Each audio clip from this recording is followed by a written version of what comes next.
episode of Surviving the Survivor, we bring you the best guests in all of true crime. Don't forget to subscribe and smash that like button. Here's your host, Emmy Award-winning broadcaster, Joel Waldman. We have breaking news out of New York City, Lower Manhattan Federal Court to be precise. A partial verdict has been reached in the Sean Diddy Combs trial, biggest trial going on in the United States government versus Sean Diddy Combs. Again, a partial verdict has been reached by the 12 jurors. The jury in the federal sex trafficking trial of Sean Diddy Combs right now is hung up on count 1 per reports, and that is the RICO charge, the racketeering and conspiracy charge. They have reportedly decided on 4 of the 5 federal charges, but again, are hung on the biggest one, the racketeering conspiracy. And now Judge Arun Subramanian has issued sort of a modified Allen charge saying to these jurors, hey, go back and work on count 1. Here to discuss this, we've got a best guest, and they're going to be rolling in. And then later, in about an hour and a half, we're going to be covering Bryan Kohberger. When it rains, it pours. We've been inundated with breaking news, but that's how we roll here at STS. Nico LaHood is a former DA in Bexar County in Texas, which is San Antonio, and he's kind enough to join us on the fly here. So, Nico, let's just dive into this. Sure. How rare or not rare are partial verdicts in a federal trial? Is it something that's fairly common? Well, and just in trials in general, they're not. I mean, they're not as normal as a full complete verdict, but they're not abnormal either. I mean, especially when you have multi-count indictments. What I think is interesting, though, more than that, is the fact that after less than a day of deliberating a 2-week trial, that they're already, hung up and they're deadlocked. So you mentioned an Allen charge. An Allen charge is not usually given unless the jury says they're at a deadlock. And so they've said that most judges would not give an Allen charge, or we call it dynamite charge, so quickly. So I think you said he gave a modified Allen charge. He could have just said, hey, guys, just keep deliberating. You have all the evidence, keep deliberating. I don't know where I heard that it was a 10-2 verdict. Did you hear that the jury was split 10-2 on count 1? I have not heard that breakdown. I'm sure that's out there. And COE, if you can, just monitor Lauren for us. Lauren is a friend of the show, and she's been in the courtroom this entire time, and we should try to get her on. Now, first of all, it's important to let you know the name of the show, Surviving the Survivor. It is the show that brings you the very best guests in all of true crime. But when we have breaking news, we dive right into it. We've had our fill over the last couple of days. So again, we are discussing Diddy right now, and we'll be talking about the Bryan Kohberger plea deal hearing, which is set to take place tomorrow. We'll be doing that right after this show, probably around 7 o'clock Eastern time. But very importantly here, Nico, from what I understand, Judge Arun Subramanian, who's a fantastic, so good that even Sean Diddy Combs complimented him, telling him what a good job he did when he asked Sean Diddy Combs the other day. But you're absolutely right. They've been deliberating for, I think, about a day, maybe. They had the jury instructions, and that was 118 pages that had to be read to them. It was done fairly quickly, and then they began to deliberate. And almost as soon as they began to deliberate, there was a question of the judge.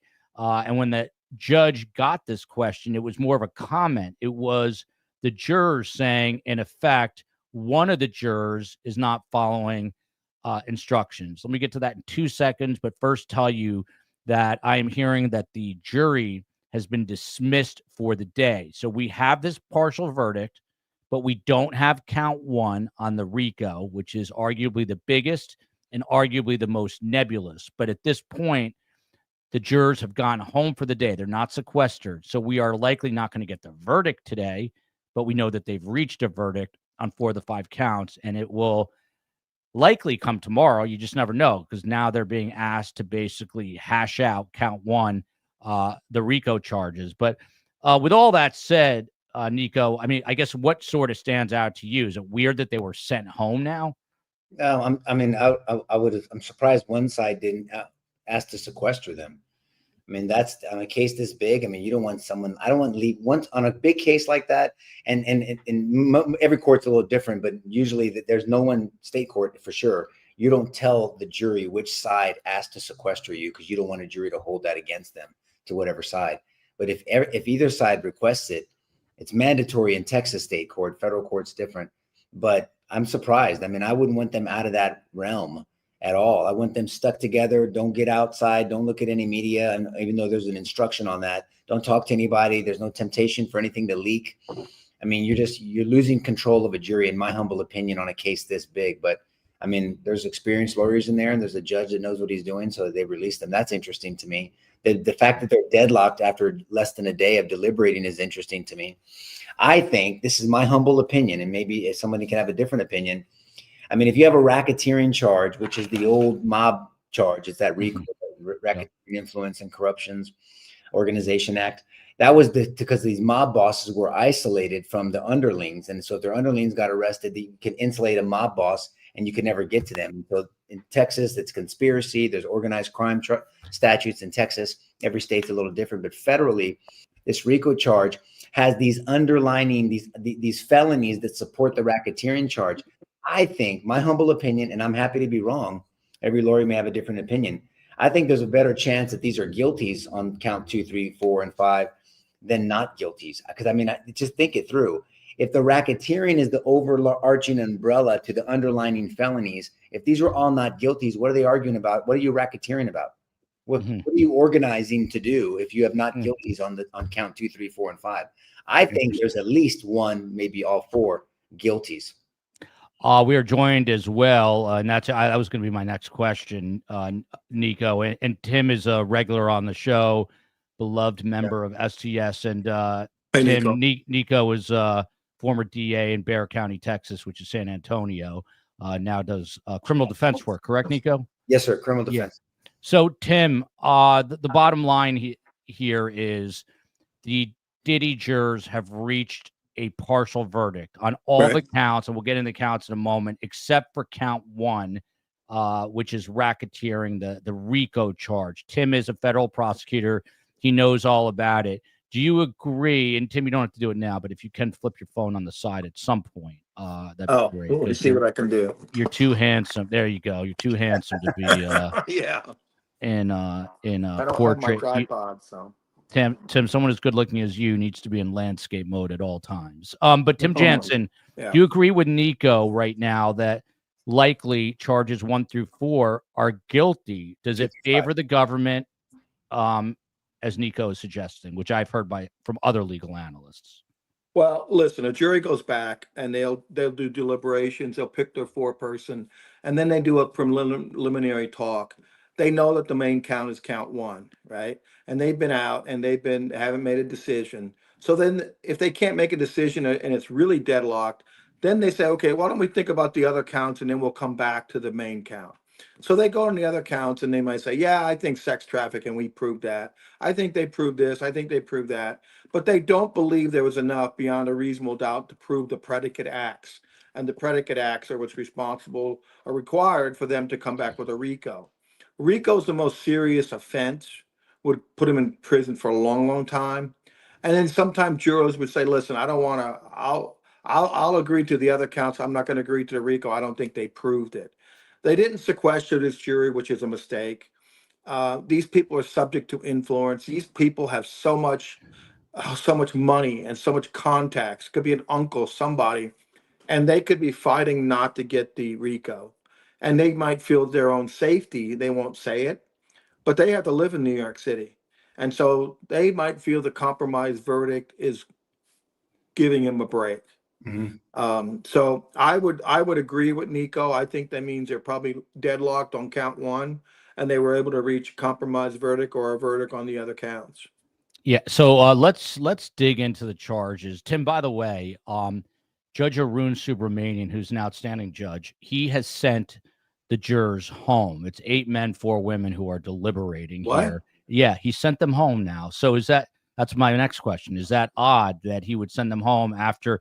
this is like a modified Allen charge. He basically said, go back and work on count 1 on the RICO charge. But in the meantime, go home and get a good night's sleep. So we're not going to get the verdict tonight. Right. But how odd is it that he sent them home instead of saying, hey, stick around? Maybe they asked him to leave. I don't know. Well, if this was 10 o'clock in the morning or 1 o'clock in the afternoon, it would be highly unusual.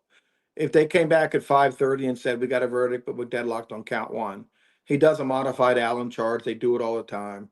In federal court, your defense lawyer, you think you're doing great when you get the Allen charge, and then 15 minutes later, guilty all across the board. I mean, they basically tell them and they realize this is it, make a decision. And holdouts get tired and say, okay, maybe the judge is pissed at me. But you'd be amazed how many times they're deadlocked, they get the Allen charge, and then they come back guilty all straight across. Hey, can I ask a question? So in federal, in your experience, can either side ask for the sequestering of the jury? Is it mandatory on the judge if one of the sides requests it? No, it's really up to the judge because they pay the expense. Okay. I would have thought that the government would have wanted that. That's what. Yeah, I agree. I don't think the defense wanted that. I think the defense wants every influence that could possibly, except the evidence in the case, affect the decision. Not that I'm saying that the defense is doing any shenanigans, but I'm not. But I think it's cleaner if they're sequestered when they're doing their deliberations. The only time I can tell you the defense would want sequestered if somehow, and it doesn't happen a lot, but it does happen when the jury says, hey, we're 10-2, not guilty, deadlocked. If a defense lawyer knows, now I do defense work, I used to be the DA here, but if a defense lawyer knows that it's 10-2 not guilty, 11-1 not guilty, I don't want them breaking. I want them maximum pressure. And so that's the only time I could think of a defense lawyer wanting one of the times a sequestered jury. Yeah. Well, you usually find out the breakdown after a mistrial or something. Right. You don't normally find out when you're waiting for a jury. At least I know I never did. Well, I'll tell you, I'm just telling you that on the notes, I've had it at least more than a handful of times where the jury unknowingly says, "Oh, yes, 10-2 not guilty." You know, they say it on the note. That's all I'm saying. Yeah, they're not supposed to. They tell them, don't tell us how your breakdown is. But yeah, that's a good point. Yeah. Here's from the COE. There was discussion about telling them about courts closed later this week, but they said they didn't want to pressure jurors and as in a deadline. So obviously it is the 4th of July holiday, and I believe the courts are closed downtown Thursday and Friday, even though Thursday is the 3rd. But I've quickly learned that judges like their vacations and their lunch breaks and their days off. Mary Binney's been asking this question. Do you think Juror 25 was paid off by Diddy? I mean, I've got to say, I don't know, and I don't think so. However, and Tim, I asked Nico about this. So I don't know, within like an hour of deliberations yesterday, after being read the 118 pages of jury instructions, and you heard that right, 118 pages. Tim, within almost an hour, the jurors had what they said was a question, but it was really a comment. And that was, hey, this juror, I think it's 25, is not wanting to follow instructions. That was essentially the comment from the jury foreperson, that this particular juror did not want to follow instructions, and he was summarily told to by the judge after this was brought to his attention. This is why there's speculation. Hey, is number 25 paid off? To your point, look, Diddy's got a far reach. He had fixers when he was out. He might have fixers now. If I'm on that jury, I'm probably a little bit concerned. But what do you make of the fact that this one juror apparently was saying publicly to the other, not publicly, but within the jury room, hey, I'm not following instructions? What do you make of that? Well, I think he might have taken a vote and preliminarily said, I'm not voting guilty no matter what. I don't believe they proved beyond a reasonable doubt. I'm not voting guilty. Now, that may not be because he was bought off. That might be because he somehow just loves Diddy, got on that jury, shouldn't have been on the jury, and he just feels, or he hates the government. People get on juries all the time, and if they have their own agenda and they sneak through, they can really mess this up. And maybe he decided that he wasn't going to deliberate. He wasn't going to change his mind. He wasn't going to listen, which made all the others say, we're not going to get anywhere with this person. Nico, to you, the question's already been asked. If they're hung on count one, now it appears that they've agreed on the, and we're going to get into the actual counts in a moment, but it appears they're all decided and have a verdict on 2 through 5. But if they remain hung on the RICO, they just can't come to a decision. What happens in that case? I mean, well, the judge could declare a mistrial on count one, right, and then take the verdict on 2, 3, 4, and 5, but not this soon. I mean, is it a 2-week trial, Joel? I mean, no, this is no. This is the 8th week. Oh God, I'm way out. I'm sorry, I don't have time to follow. But I mean, 8 weeks. Yeah, First of all, that's why I'm saying to have a verdict this quick on an 8-week trial, hell, that's a guilty. Those are all guilties, in my humble opinion. It's just too much. I mean, the 118-page instructions and then 8 weeks of evidence. And they're struggling over this. I mean, I think that's a guilty, but the judge is not going to declare a mistrial anytime soon. Yeah, this is interesting, Tim. I'd like to get your reaction. We have Nima Rahmani on the show a lot, and he's not just any attorney. He's a very big attorney out in Los Angeles, an entertainment lawyer. And, he's one of these geniuses that graduated UCLA at 19 and graduated Harvard Law, I think, at 22. He just tweeted out, he said, and this is really odd. I don't know if maybe Nima's just too smart for his own good, but Tim, this is what he tweeted out. Here's my guess on the partial verdict in the Diddy trial. He's been following this very closely. Count 1 on racketeering, undecided. Count 2, sex trafficking, Cassie, not guilty. Count 3, this is according to Nima. Count 3, prostitution, guilty. Count 4, sex trafficking of Jane, not guilty. Count 5, prostitution, guilty. So he's got 2 guilties, 2 not guilties, and 1 undecided, which is interesting because it's very sort of layered. He said, like I've said all along, this case will come down to racketeering. If the government doesn't get a RICO conviction, this will be a huge loss and the most expensive prosecution. He wrote prostitution. I think that's a Freudian slip, but the most expensive prosecution trial in American history. Or maybe he meant to say prostitution trial. I don't know. But Tim Jansen, to me, that's an interesting, guess on what the verdict could be. Do you lean more with Nico that if they came back this quickly after 8 weeks, it was 7 full weeks. This is the 8th week that they're in. But if they come back after 7 weeks and they're only grappling with a RICO charge, I mean, what Nico says makes perfect sense, because if all the other charges weren't guilty, there'd be nothing to decide on the RICO charge. What would you have to decide? You'd say not guilty. So you'd have to presume that they're guilty on at least some of these charges. But is what Nima is saying way off, Tim? We all can guess. We're all guessing. We don't know. And if he came back and that verdict was exactly what he said, I'd be really worried about this jury leaking information. I'd be really worried that there's a bailiff that's sitting outside the door and getting his messages out. Remember, in federal court, you have to have 12 jurors agree, and it's hard to get 12 jurors who sat there for 8 weeks to say not guilty on sex trafficking, because, they can say she was consensual, but you saw the beating she took in that hallway. And I don't think that they're going to say, oh, she wanted it. Oh yeah, she wanted that. She wanted to get beat up. It was just a sex act to her.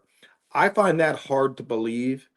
I find it hard to believe they'd find him guilty on the sex trafficking, but you never know. I still think you're right.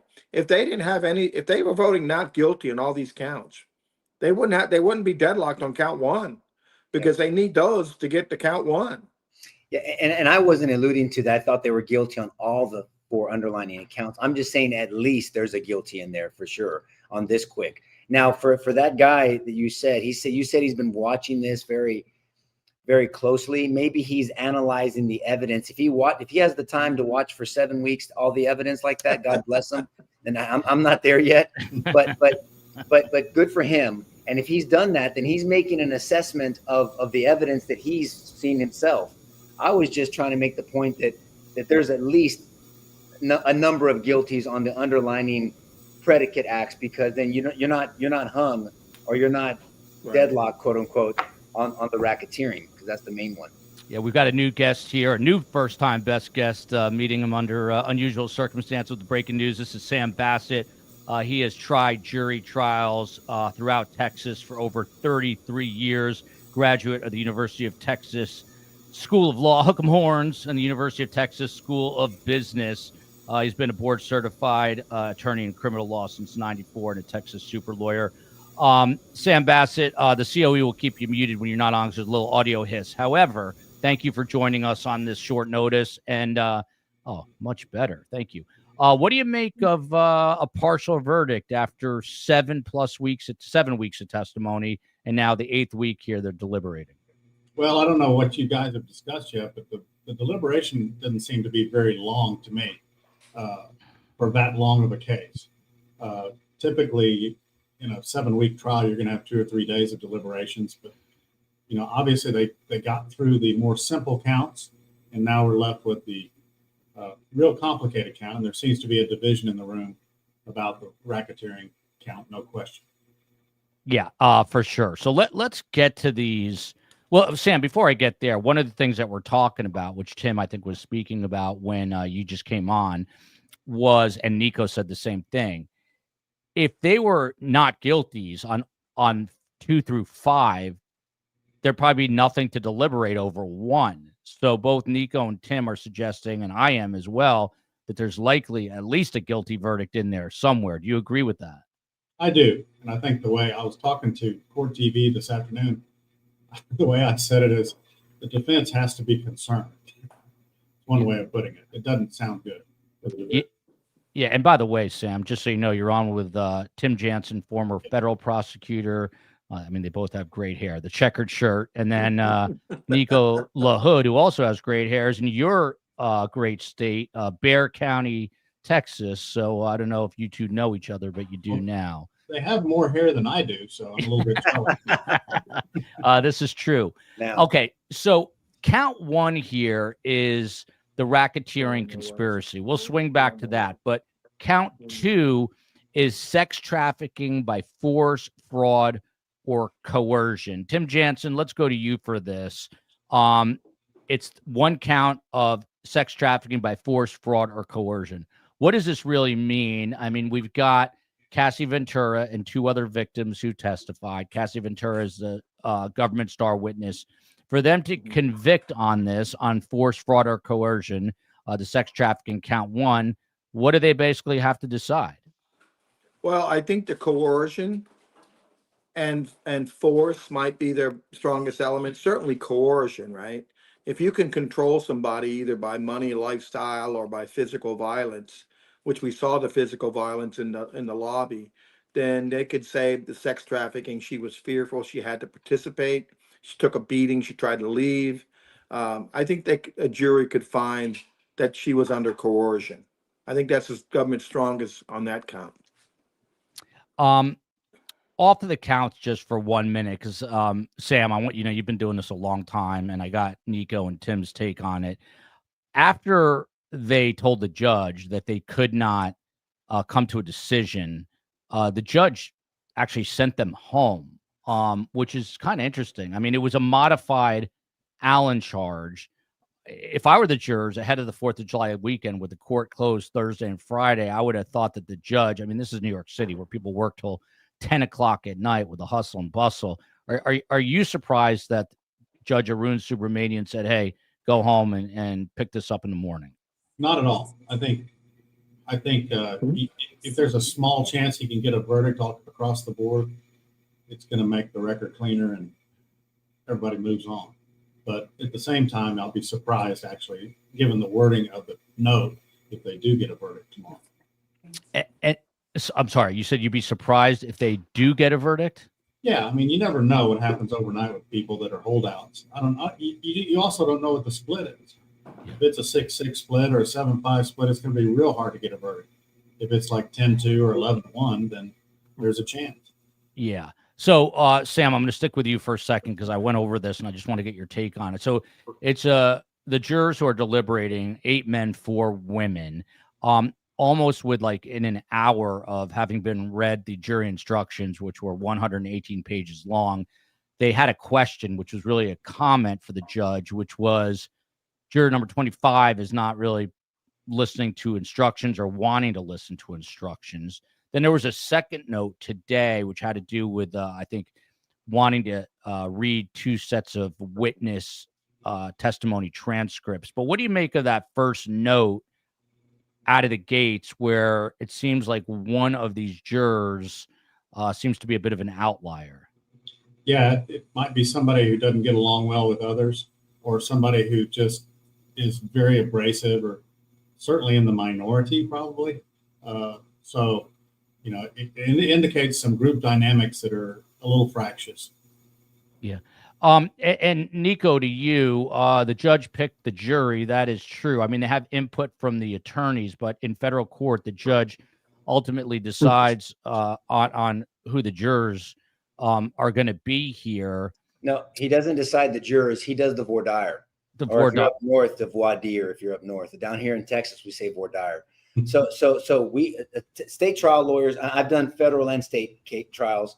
Okay. So, We explain the process. So it's really jury deselection. It's not jury selection. And so you have X amount of peremptory strikes. You have challenges for cause based off what the judge thinks if it's a valid challenge for cause. But you only have a certain amount of peremptory strikes. And so in federal court, you submit your issues and your questions, and the judge. Now, some judges, there was a judge down south here in the southern district, in the southern district, that would give you 20 or 30 minutes of voir dire, and then the judge would take the rest. The last federal trial I did late last year, the judge did all the voir dire, and we submitted the question. Now we make the strikes, so we move for the strikes, and then ultimately, once you have your panel, your veneer panel, then you exercise your peremptory strikes, and you argue for your strikes for cause, and the judge will make a ruling on that or not, and it shifts. So the judge does not pick the jury. The judge does the voir dire, the actual verbal part of the talking about the law. Okay. Well, I appreciate that clarification. I was told otherwise, but I appreciate that.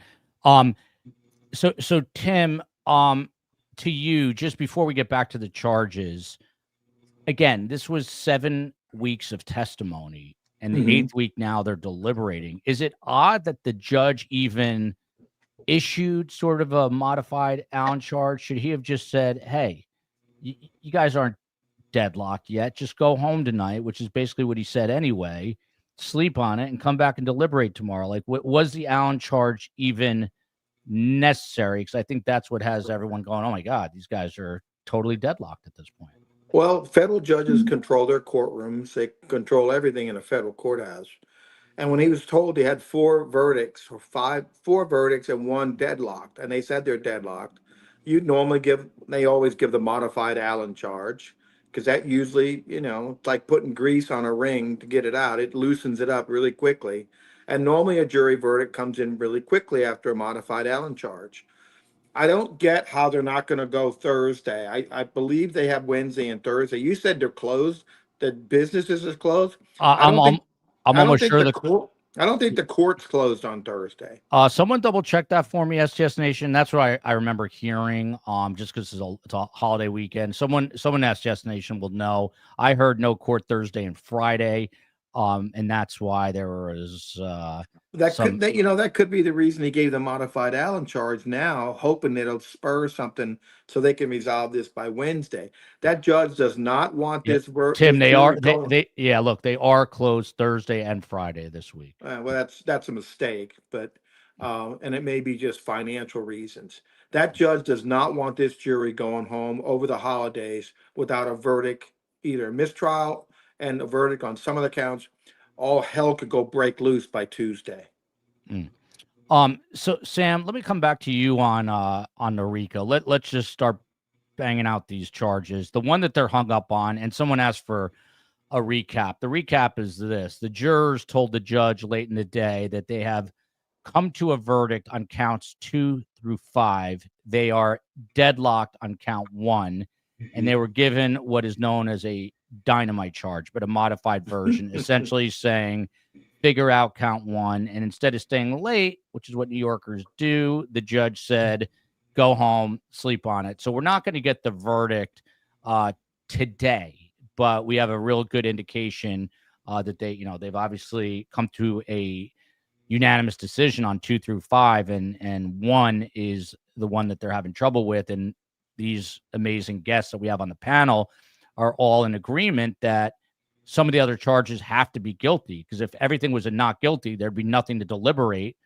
over count 1, which is the RICO charge. But with that said, Chris Buono here says prosecution's RICO charge and explanation connection with Diddy, Sam, went over the juror's head, was disregarded, and here we are. And Sam, I got to tell you, as a non-lawyer who's been covering this for 8 weeks and doing this sort of news coverage for 2 years, I was still very confused on these RICO charges in general. I mean, obviously these were instituted or used for mob trials in New York City at one point, but do you think it's a matter of the jurors just not fully understanding what is RICO? I have a hard time understanding RICO. Sam, I feel better now. I think the only people that really understand it are the federal prosecutors in the highly urban areas like New York, Chicago, LA, Houston, who've had to try several of these cases. So if I struggle with it, I can't imagine what somebody who was, a plumber one day and is on this jury trying to understand the next day RICO. It sounds like it's something out of an Italian movie. So yeah, it is complicated, and they have several predicate acts to choose from, and they choose 2 or more, and it's a conspiracy. You have the conspiracy charge as well. It's very hard to understand, and if you have people on the jury that are hesitant about understanding who did what predicate act, they might just throw up their hands and say, "Hey, I got a reasonable doubt. I'm not gonna find somebody guilty of this count." Sam, I'm sorry, Nico. Sam, what city are you in Texas? Austin. Okay, welcome. I just wanted to know because we have a detective from Houston who I was sure you would know if you were from Houston. But good, Nico, go ahead. I was going to ask Tim. I mean, would you agree on the federal side? This is one of the arguments why the judge shouldn't do all the voir dire. Because I've tried cases both in state and federal court, and a normal question that you ask a veneer panel, where they would raise their hand and have an issue with and further explore. When a federal judge asks the question, anybody have a problem with this area of the law? Nope. And nobody talks. Nobody wants to say that they don't understand. It's embarrassing. The federal judge is asking the question versus trial lawyers on both sides. Do you see this a lot? I think, to your point, Joel, and to this listener's point, that's part of the problem. Because if the judge is doing the voir dire questioning and trying to initiate responses to find out how you can effectively exercise your peremptory challenges, I've seen it my own self. No, veneer panels answer differently to federal judges than they do to trial lawyers, whether I was the DA or whether I'm a defense attorney. I've seen the difference. I don't know if Sam and Tim had that same experience. Tim, you want to pick that up? Oh, go ahead, Sam. Absolutely. Yeah, 100%. In federal court, I think what happens is the jurors try to answer the question in the affirmative. It's a serious courtroom. They don't want to get in trouble. They feel like, and listen, they know when they went in there and they saw P. Diddy, they knew this was a high profile case. So you had people who didn't want to get on this jury. You had people who did want to get on the jury. And you might have one on there that has an agenda. Now, as far as the jury, the problem with this case is jury instructions. Lawyers don't get RICO jury instructions done very well. The last one I did was a political corruption with honest services. And we had Supreme Court conflict with the 11th Circuit and the judge, and it was a mess. And the lawyers couldn't figure it out. So jurors can't figure it out. So they put their hands up. I was surprised there wasn't more questions about RICO, predicate acts, but it seems like they're not getting anywhere on that one. I think the video, and I know the jury requested to see Cassie's testimony again. And I can just say, watching what happened to her in that hotel room, the way he beat her and the way he dragged her, I don't think it's a far stretch for that jury to believe she was under fear, coercion for this sex trafficking. Yeah, and a defense of that, Joel, is, I don't know the whole case. Tim obviously followed it. I followed zero of it, just hearing. We still like your expertise. Well, yes. What I would do is I'd stand up and say, P. Diddy, whatever you want to call him, is guilty of assault family violence. But we're not in a state court. We're in a federal court. And what we've committed you to do is to follow the federal statutes. And so if they were charging him with assault family, you wouldn't be here. We'd do a plea bargain and we'd be on our way. But that's not the case. The government has charged him with something far more serious. He's absolutely not guilty of that. And here's why, blah, blah, blah. So you have to acknowledge, you have to own bad facts. I'm not one of those. When I was a prosecutor, I embraced bad facts early on. Too many prosecutors give a general opening statement. If there's crappy facts for me, I'm going to tell you about them because I want credibility. As a defense attorney, I want to take away that shock value. Even though most people had seen it, because that video I'm sure was shown a lot before that in the media, I would embrace that and say he's responsible for this. And so you have a little more credibility. But Tim's right. That is very damning evidence because it's not a far stretch to say he beat her and used that pressure and that aggression and that dominance over her to traffic her. Now, I think there was testimony that she was very sexually willing. I mean, I think she had sex with a lot of people, but I think her point is, but Diddy made me do it type deal. Mm-hmm. So, I mean, I don't have all the evidence. I'm just saying you have to embrace bad facts as a defense counsel. Yeah, 100%. Gardening and worm farming. I like that name. Two things I've never done in my life and never will do. But what is the verdict? The verdict is a partial verdict. We know that they have a decision on 2 through 5. They are hung up on count 1, the RICO charge, and they were told to go home, come back tomorrow and work on count 1. So we are not going to learn the verdict today. We will learn it tomorrow. We're going to probably go till somewhere near 7 Eastern, and then we're going to flip over and talk Brian Koberger, which is the other massive true crime / trial going on in this great country. But Sam, to you, on a trial like this with a hip hop star as big as someone like Sean Diddy Combs, I mean, from the beginning, should you be worried? And by you, I don't mean you, but the public about jury nullification? Yes. Perhaps, but it's probably going to be a minority number of jurors that might try to pull that off if that happens at all. But I think a good job in voir dire, jury questionnaires. I don't know. I just don't see that happening in New York with this defendant. But I don't know what anybody else thinks. Yeah, Tim. We'll get your take, but Tim.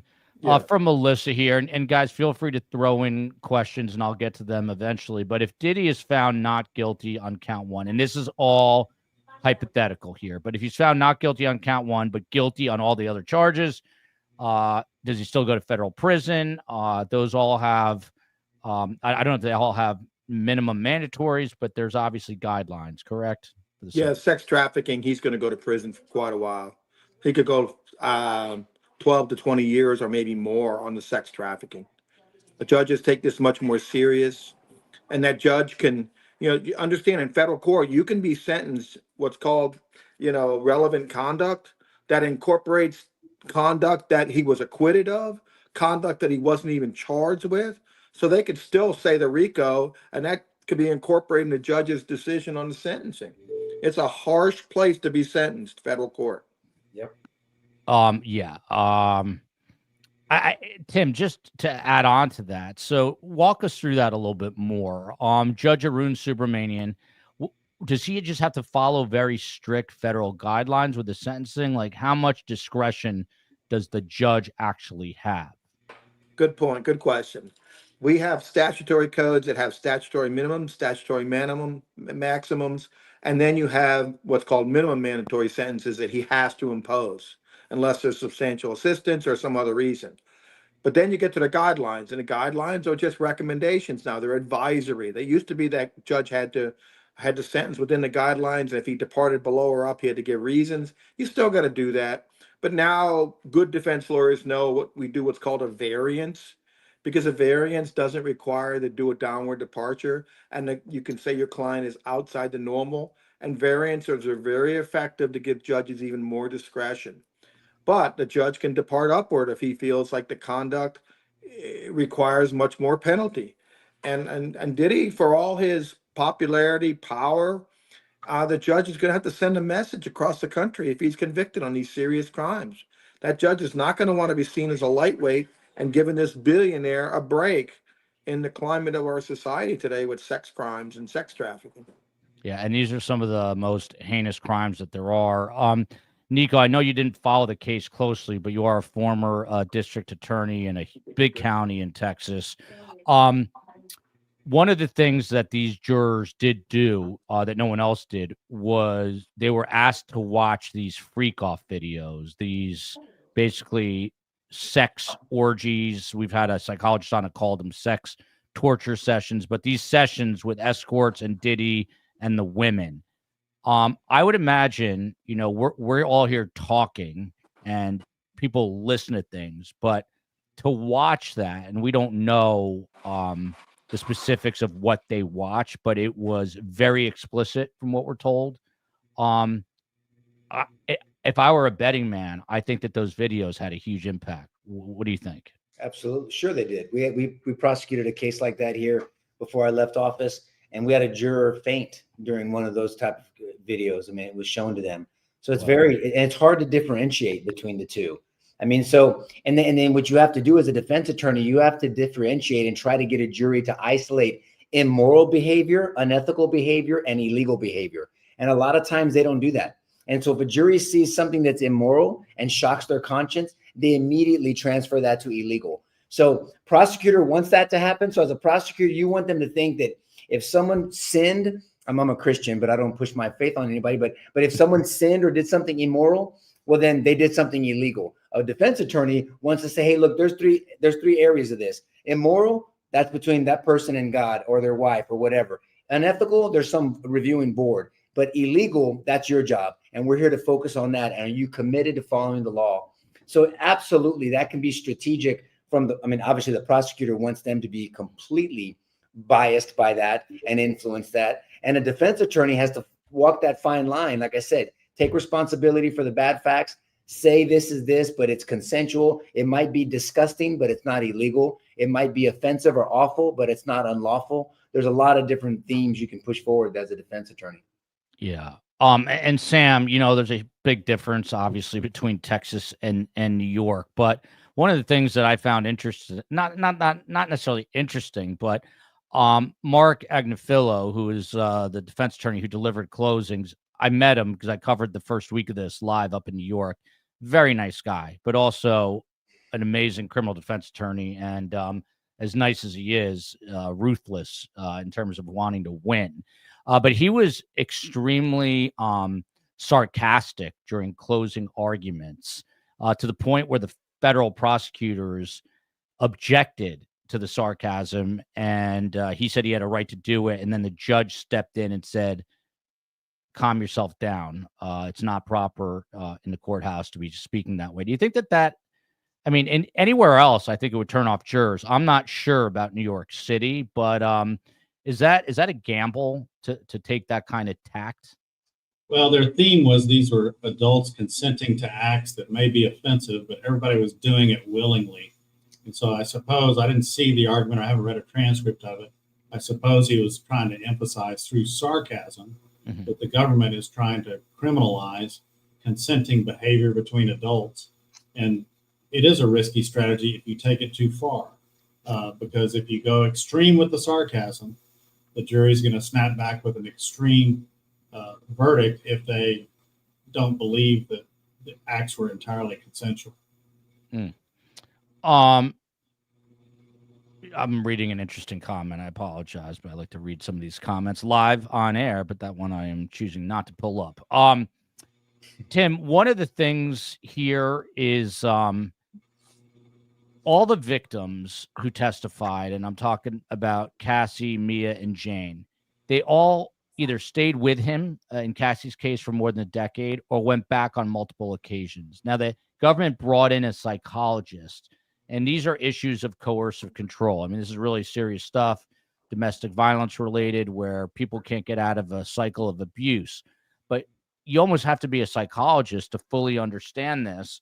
And I'm wondering if the jurors are saying to themselves, well, why did these women go back multiple times? And now I don't know if the videos watching it, you know, straighten them out, but I don't know that the government brought that point home. Like, they had a psychologist on the stand for part of a day, I believe. Mm-hmm. And she was not the most, from what I gather, forceful or impressionable person. If you're the government, how big a concern is this that your jurors are wondering, okay, the women stayed with them. Why? Well, listen, our society has changed over 40 years, right? A wife can be bruised and battered and stays for many different reasons. And she could come back home after being beaten many times and almost killed. That doesn't mean she's not a victim. And she comes back because maybe she doesn't feel she can leave. And now people stay for the money, they stay for the prestige. That may not be any different than these people. They're coerced into staying by the power of money, lifestyle, but it doesn't mean they're not victims, right? And I don't know how many women on that jury, but I can tell you, I don't think women are going to. 8 men, 4 women. The women aren't going to like the way she was beaten in the hallway. And remember, that charge was, and that tape was played, and the defense wanted to keep it out. The government does this all the time. They bring in all kinds of stuff that's bad. And some of it may not be relevant to the RICO, but it damages that defendant so badly, that the jurors don't give them the benefit of the doubt. And they lean, okay, I'm going to lean towards the government because looking at why would I give this guy who beats women benefit of the doubt? It's not true. It's not real. It's not jury instruction.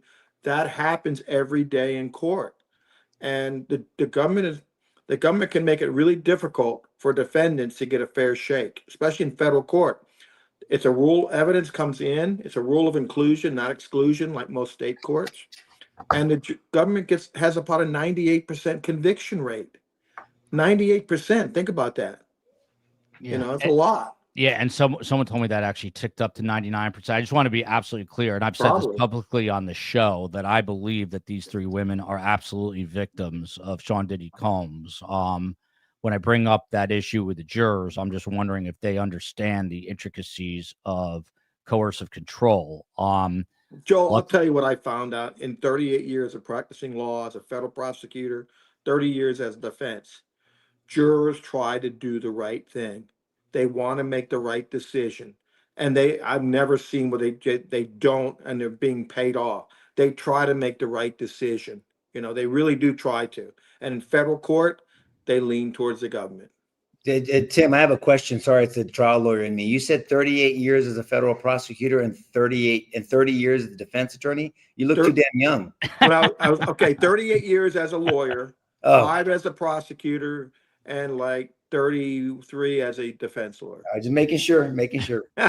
Tim is only 97. He's not 100. Yeah, I was gonna say you look great. Japanese, you look great. I was gonna ask him for his supplement. Sam, take us, behind closed doors here on the government and the defense side. What is going on in their mind? How sort of gut-wrenching and nerve-wracking is it for each side right now to just sit and wait? And then we can talk about Diddy after that. But what about the lawyers here? I'm guessing the prosecutors have a little bit of disappointment that they may not get the racketeering, but they're probably happy that they feel like they've gotten the other counts. That's my guess. I think the defense team has to be pretty devastated that they came back as quickly as they did on the other 4 counts. Yeah. And then they're sweating it on the racketeering now. That would be my view of, and I'm just speculating, that'd be my view of how the 2 rooms look right now. Nico, your thoughts? What's going on? I mean, you're a former DA. I mean, when you had these big, high-profile cases and the jurors went into deliberations, what went on in your mind? It's out of your hands. You identify what a win is for sure, and in a case like this, the win is the racketeering. You're happy with the other charges, 2 through 5, but you want that racketeering charges because, like Tim said, it's the biggest exposure. But I would definitely not count the racketeering out after 1 day of deliberation on a 7-week trial. I mean, I don't know how long the judge is going to allow them to go. Every area is a little different. Some judges in this area will say, we'll let them deliberate twice as long as the testimony. I don't know how you do that on a 7-week trial. You don't let them deliberate for 14 weeks or whatever it is when you work out the hour amount. But if I was the prosecutor, I'd be elated about the quick verdict on the underlying counts. I'd be a little uneasy on the count 1. As defense counsel, I'd be like, okay, it's just a matter of how bad is the damage. I think there's at least, like I told you before, at least 1 guilty, if not all. maybe they, like Tim said, throw them a bone, or somebody said a compromise verdict and 2 on, 2 off, and then now let's really fight over the racketeering, the RICO charge. But I think there's enough nerves to go around. I know as a prosecutor or a defense attorney, the waiting period sucks. On some cases, when there's a super fast verdict, the defense counsel on a short trial for me is 3 days, 2 days, whatever, 4 days. It's highly likely it's going to be a not guilty. You can get a feel from the trial. I have not watched this trial, so I don't know what feel is out there, but I know there's some devastating evidence. I don't know if the defense appropriately put it into context, like I suggested earlier. Joel, usually when you do your closing, as a lawyer, if you've got the jury or you don't. You can tell if they're nodding with you, and you can see ones that turn away from you. You can got to get a feel when you're making your arguments if you think you got them or they're just being polite. That's what I've found. And my last big political RICO case was count 1, and the government spent all 2 weeks on just that count. And when the jury came back, they came back not guilty on count 1. And then count 2, they had some guilties in there, but that was completely a victory for us because he would have been up 15 years in prison. They spent and there was asset forfeitures. That's the big thing on the RICO. You got all that asset forfeitures, and the government wants that. Interesting. I'm asking this question kind of half jokingly, half serious. And Sam, I'll come to you on this. By the way, the ups and downs of trial are very interesting because yesterday, the defense team was feeling really good when they had this one juror saying that he doesn't want to follow instructions. I think they were thinking they're going to have a lone holdout on all the charges, but apparently that's not the case. But Sam, you ever lose a high-profile case and then feel bad that, like in this case, Sean Diddy Combs, from what I understand, is literally dropping millions of dollars for this defense. These guys are going to pocket that money. You ever feel a little guilt that you're taking that money and you lose? No, but at the same time, I spend a lot of money paid to me to build a team and to get other people involved to make sure that we have the expertise we need. We tried a case in Nashville a couple of years ago. We had almost an unlimited budget, and we lost 1 out of the 3 counts. And you do feel a little bad for the family because they feel like I paid for the best job I could get, and we didn't win. But we don't get to try the easy ones on the defense side. Yeah, we do not get to try the easy cases, and you just do the best you can, build the team that you need, and you just hope for the best. That's the best you can do. So Joel, I know Sam knows this, Nico knows this. Yeah. We don't build the planes, we just fly them. Yeah. Right. Tim, in this particular trial, there's a lot of talk that it was overcharged. And even in their closing arguments, Mark Agnifilo said explicitly, he said, we'll give you the domestic violence. There is domestic violence. We'll give you that. But that's not what the charges here are. Does he make a good point? Well, he does need to make a good point because he's got devastating evidence on certain crimes, and proving that they haven't met the elements is a good strategy. He probably had to confer with his client, make sure that his client was okay with him saying, he committed domestic battery. That's the strongest defense he had. He couldn't negate what was on that video. He couldn't negate really the testimony that these freak-offs and that she was under the influence of drugs, and there was all this baby oil and drugs and sex. That's clearly coercion. You drug someone, it's just freak-offs. It's interesting lifestyle. Yeah. So Sam, let's go through these charges real quickly. Obviously, they're deadlocked on the racketeering conspiracy. That's count 1. Counts 2 and 3 are both sex trafficking by force, fraud, or coercion. 4 is transportation to engage in prostitution. 5, transportation to engage in prostitution. So going back to the sex trafficking by force, fraud, or coercion. I mean, he clearly beat these women. He clearly threatened to show publicly released videos. He very clearly was using money to manipulate them, basically saying, I'm taking away your livelihood. I mean, does this meet the threshold, in your opinion, on force, fraud, or coercion as it pertains to sex trafficking? if you believe beyond a reasonable doubt the testimony of Cassie and the lady who testified under the pseudonym Jane, then absolutely they've shown the sex trafficking by coercion. I think I agree with Tim. Coercion is the strongest bundle of evidence in this case, and I think that their testimony was compelling. And when you couple it with the exterior domestic violence atmosphere and the threats that were corroborated by independent witnesses' threats, overwhelming evidence of sex trafficking by coercion, in my opinion. There you go. McSpunky, thank you for that. It's been a while since I've seen you. Tim Jansen, talk to us about transportation to engage in prostitution. Now, there were, I believe, 27 escorts who were mentioned in the course of this trial. Right. They would hire these escorts from a lot of times from a place called Cowboys and Angels. The company itself said that they were just selling time, not sex. But what constitutes this transportation to engage in prostitution? You almost have to be a lawyer to understand a lot of this stuff, and that's where it gets complicated. I think this is what they used to call the Hobbs Act, procuring people to transport over state lines for prostitution, and it's one that it's not normally charged. Tell you the truth, in these days now they're really going for the sex trafficking because the penalties are so much harsher, and it's pretty easy to prove the prostitution over state lines like these. I mean, that's not hard, but the penalties aren't as high as for sex trafficking and for certainly RICO. So I think Diddy'd be happy if they only got the prostitution charges. I think they'd be fine with that. They'll still have to he'll still have to register as a sex offender. But I think at this point, he's spending money because, face it, the government didn't give him any offer he was going to take. They probably wanted like him to plead to the RICO or sex trafficking, make him a sex offender and look him at 20 to 30 years. So he had no choice but to go to trial. And if he gets convicted of those 2 counts, I think the defense should say that's a victory. That's interesting. By the way, there are a lot Sam, of would you agree with that, Sam? Yeah. Well, the racketeering hung jury is a bit of a victory. I had the flip side in my Nashville case. I had the worst count guilty, and then the less 2 counts were not guilty. So right. That was not a victory. Right. There are a lot of new people here, obviously, following the Diddy trial. Welcome in.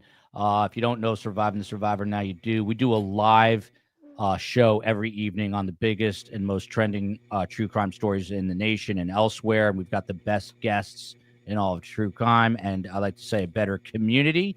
Welcome and join us usually 7 o'clock Monday through Thursday, and then an afternoon show on Fridays. We have you're not going to get a better panel than these 3 guys, and I say that day in and day out. And then we've got another amazing panel coming up on Brian Koberger. Shout out to Steve Cohen at short notice putting this all together, the COE, Space Coast, and our amazing mods, and would love for you guys to hit that like button, subscribe, and we've got a Patreon page to support the content. So thank you very much to all of you.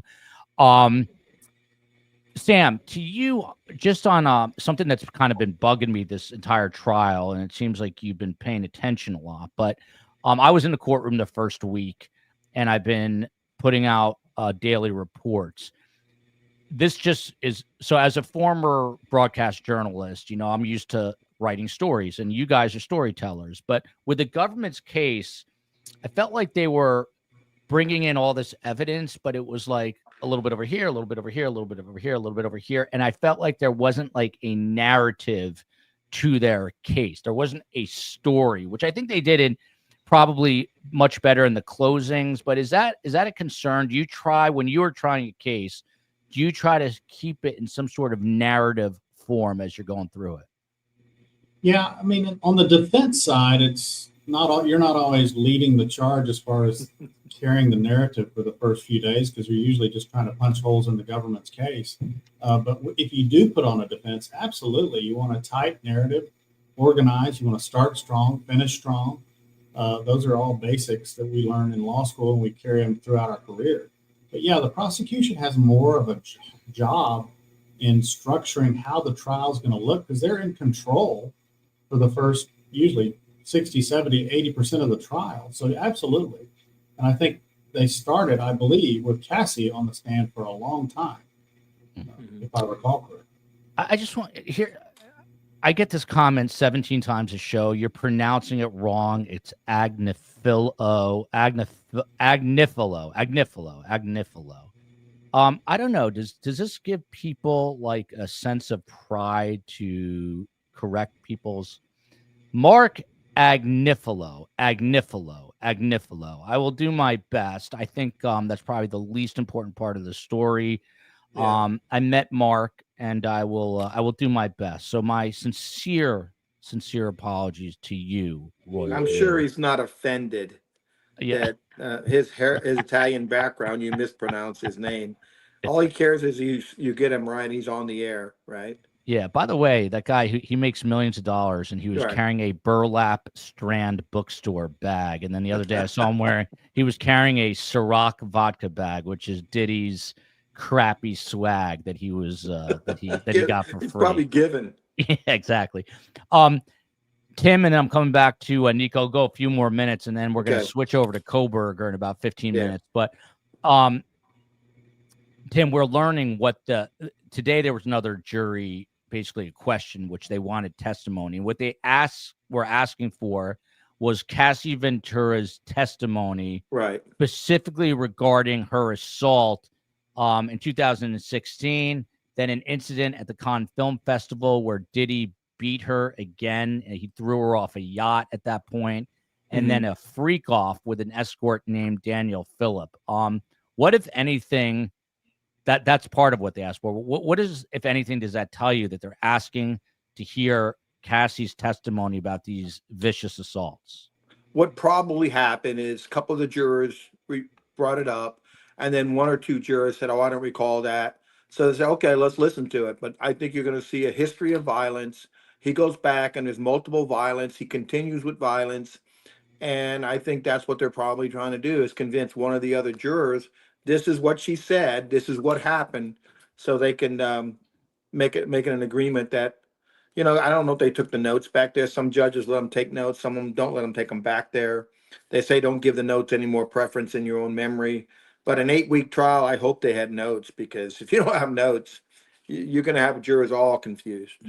Yeah. By the way, Tim, from now on, I'm going to call you Jensen so people can correct my pronunciation of your last name. They always say Jensen. Oh, I don't know why Jansen. They can't get Jansen. Yeah, it's weird. Everyone say Jensen. Instead of Joel, everyone calls me Josh. It's a weird, like, mental. Hey, Joel, I got a bump. All right, man. Tim, thank you so much. Nico, I appreciate Sam, it's great being on with you guys. Likewise, brother. God bless you. Yeah, just a couple minutes more, gentlemen. I appreciate you being here. We got 2 Texans left in the house here. We know in Texas, we know what this verdict would be right away. Texas. 2 Spurs fans, I think. Yeah, 2 Spurs fans. Yeah, there you go. So Sam, to you, the other question from these jurors related to Daniel Phillips. He's one of the escorts. He was the first escort. I think he was the very first witness, as a matter of fact. He gave testimony about a freak off at the Essex Hotel in New York City. And there was allegations that Diddy actually directed like an assault, I guess, on Cassie, and he gave witness testimony. So again, couple that with them asking about Cassie's testimony about some assaults, and now they want to hear what Daniel said about these assaults, the escort. What does it make you think? Maybe some of the jurors were wondering if that was a consensual kind of S&M type scenario, or if it was an actual assault. So maybe they wanted to hear what he had to say about that in terms of whether or not everybody in the room was acting willingly. I'm wondering where Ned Smith is. She lives in the San Antonio area. She would love this, but I haven't seen Ned. I hope Ned's okay. She's one of our regulars, and Ned's a woman, not a guy, by the way. So, Nico, courtroom tension. Reporters noticed that Sean Combs was rubbing his eyes, slumped over in stress, as these notes, not when the announcement came back that they were basically deadlocked, but when these notes were coming for the judge to ask for this testimony. He was looking real tense, so tense that his own defense attorney, Brian Steele, literally had to get up and rub his shoulder to work out some of that tension. Well, I don't know if he paid extra for the massage, but that's good. But I mean, look, the whole thing is stressful. I mean, we always tell our clients not to show any emotion in the middle of trial, but they're human. They're wrapped in flesh, and he's the one that's going to have to serve the time, no one else. So that's normal. I think he might have thought to himself, golly, I don't want them to focus on her testimony. I want them to kind of go past that testimony. And if they're going to, I would think, if they're calling her testimony up, it's either there's a holdout that they're saying, what did you say you heard? Look, just get the testimony. And maybe they're trying to bring someone over, or they really want to focus on that testimony, which no matter what, I didn't see her testimony, but from what I've heard reportings, it was pretty damning, obviously. So anytime you're going over testimony, you want as defense, you want them to have a reasonable doubt and to not review anything, like one and done. So anytime you're honing in on something, I can see why he would be stressful, but I'm sure he was stressed long before that. Yeah, here's a poll. Jurors are going to find Diddy, the overwhelming winner here, is not guilty on RICO, but guilty of the other counts, the other 4 counts, which are the sex trafficking, and that gets 43%. So thanks to STS Nation, as always, for weighing in here. Sam, back to you, just not to harp on the RICO, but legally speaking, from a legal standpoint, if you're explaining this to a group of jurors, how would you delineate between the sex trafficking and RICO? In other words, if the juror said, hey, Sam, we're a little bit confused here. We've got sex trafficking and we've got RICO. What's really the difference here? The difference is you're talking about an enterprise and predicate act. So the predicate acts can be very confusing to a jury, because the jurors have to find beyond a reasonable doubt 2 of the predicate acts, but the jurors don't have to agree on what the predicate acts were. So juror A could say predicate act was X and Y, and juror 3 could say predicate act was A and D.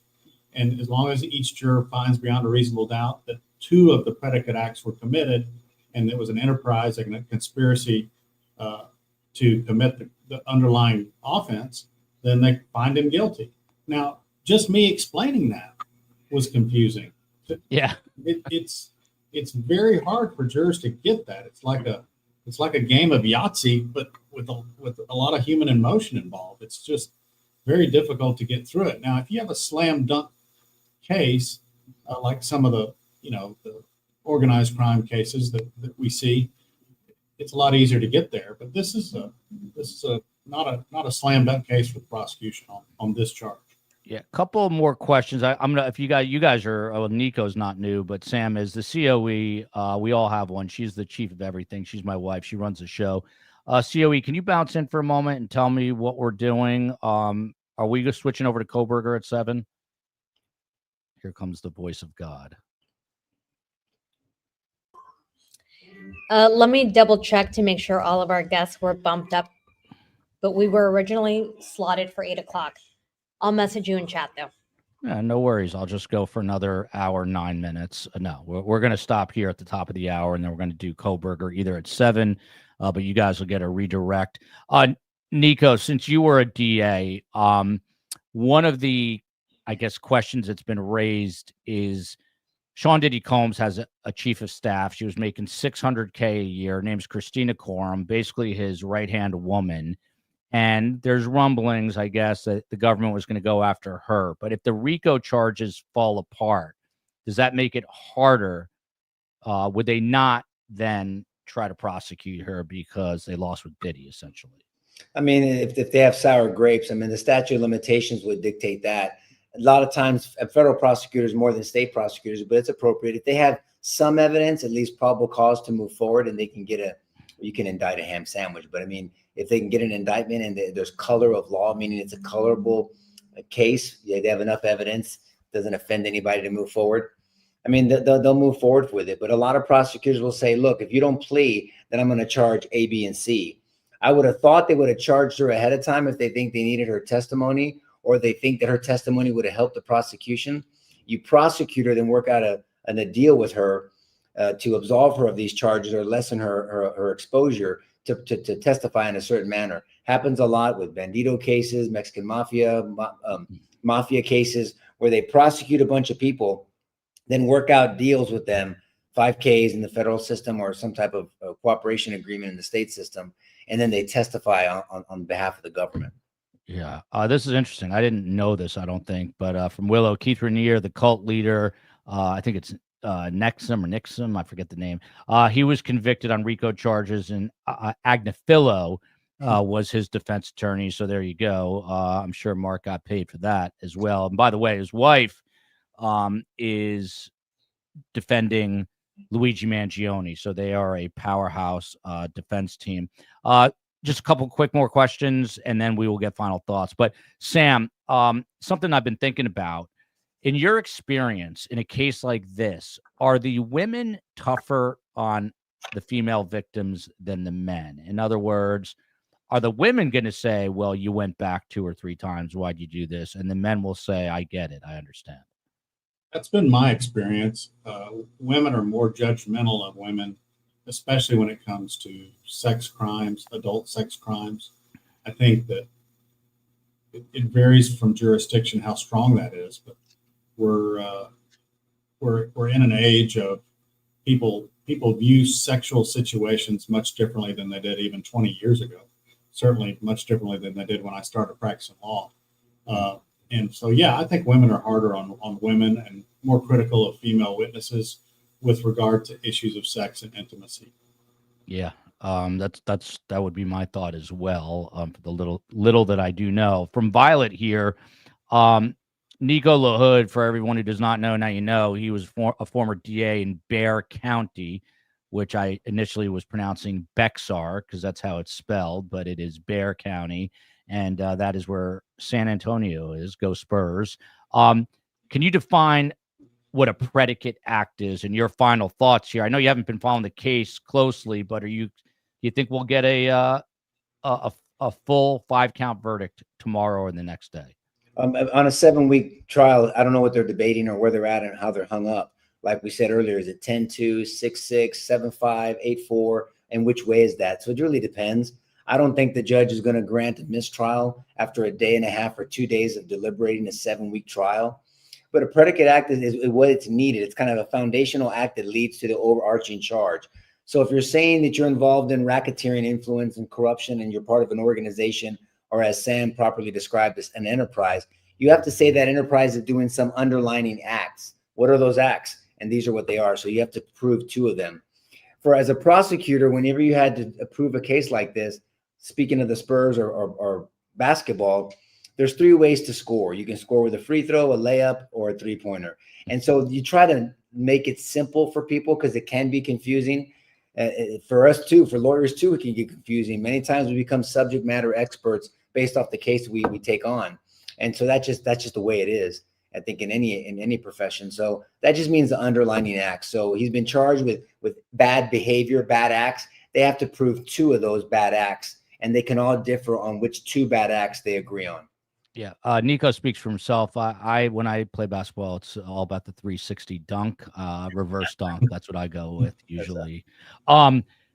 Sam Bassett, thank you so much for being here. I always put first-time guests on the spot. Will you come back when we're more sane and not calling you in a last-minute crunch, Sam? I will, and I won't wear a tie because these guys look a hell of a lot more relaxed than I do. Oh, yeah. No. Sam Bassett, for those who do not know, he's been trying jury trials in Texas for over 33 years, a graduate of the University of Texas Law, one of the best schools in the country. Hook 'em horns. Sam, do you still like practicing law after all these years? And your final thoughts on this case? I do enjoy it. My wife keeps asking me when I'm going to retire, and I keep telling her, what is retirement? I can't imagine not doing what I do, but I do want to do it a little less. So I still do enjoy it. It's a real opportunity. Nico will reflect on this. It's a real opportunity to help people. I mean, we talk about these trials and wins and losses, but the vast majority of our cases are not trials, and you have people come see you at a difficult time, and you can really make a difference in especially a young person's life in certain situations. So, and as far as the outcome of the trial, I agree with your poll. I have a feeling that this racketeering count may remain hung up. and they'll have guilties on the other counts. But who knows what will happen? They've got a whole new day to work. Yeah. Do you think there's any chance the judge just continues to push them? I mean, and this could go into next week. That seems, I mean, it's 2 more days of the work week, and I heard from someone that he might make accommodations to open the courthouse, which is a lot of work on Thursday. But you think we hear a final verdict this week? I think so. But in state court, you have judges. I had a judge keep a jury till 2 a.m. one time. Yeah. But in federal court, it's much more structured around the budget and federal employees, and it's harder to keep a courthouse open late. But I think we'll get a result tomorrow. All right. Well, thank you to Sam and Nico, amazing best guest, and Tim Jansen. If you're just tuning in now, the headline is there was a partial verdict in the Sean Diddy Combs case. They've decided on counts 2 through 5, but not on the conspiracy and racketeering RICO charge, and the judge has issued a modified Allen charge, which is also known as a dynamite charge, compelling them to go back and deliberate. But before doing that, he sent them home to get some rest. So we might hear something tomorrow, and we'll bring it to you live when we do. Love you, America. Love you, Austin. Love you, San Antone. And justice for Diddy's victims. And we'll see you guys at 7 o'clock on Coburger if I don't collapse. Thank you, gentlemen. We'll see you in a second. Bye, guys. Bye.